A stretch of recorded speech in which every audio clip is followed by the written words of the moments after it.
जय श्री कृष्ण। श्री कृष्ण ने अनेक मानवीय गुणों को जो मानव का उत्थान करते हैं का वर्णन किया और ये भी कहा कि इन मानवीय गुणों को देने वाला भी मैं हूँ। अब व्यक्ति पर निर्भर करता है कि ईश्वर प्रदत्त उन गुणों का वह कैसे प्रयोग करता है।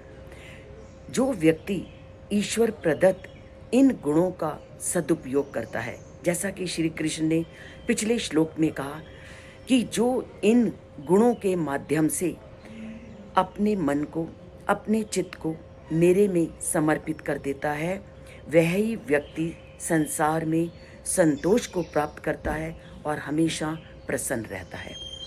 आज उसी का वर्णन करते हुए कहा है कि जो व्यक्ति निरंतर मेरे प्रदत्त इन गुणों को निरंतर उनका सदुपयोग करते हुए मेरी ही भक्ति में लगाता है और प्रीति पूर्वक हमेशा मेरा भजन करता है, तो ईश्वर क्या प्रदान करते हैं उसको?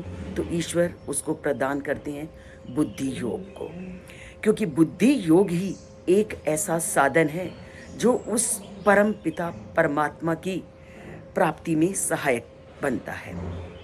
तो जो ईश्वर प्रदत्त उन गुणों के माध्यम से प्रीति पूर्वक उस परम पिता परमात्मा का भजन करता है, तो परमात्मा उसको बुद्धि योग देते हैं, अर्थात ये शक्ति प्रदान करते हैं कि वह उन गुणों को उस परम पिता परमात्मा की प्राप्ति में लगाए।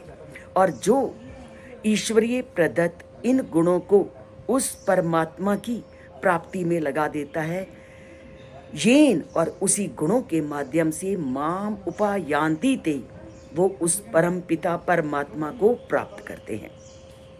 तो ईश्वर प्रदत्त इन गुणों को मनुष्य सदैव उसी परम लक्ष्य की प्राप्ति में लगाए, तभी ईश्वर उसकी सहायता करते हैं, उसको बुद्धि योग प्रदान करते हैं।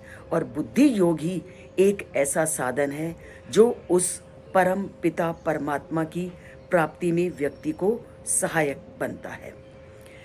तो ईश्वर प्रदत्त उस बुद्धि को, उस ज्ञान को जो निरंतर उस परमात्मा की प्राप्ति में लगाते हैं, वही बुद्धि योग को प्राप्त करते हैं और ईश्वर के धाम को प्राप्त करते हैं।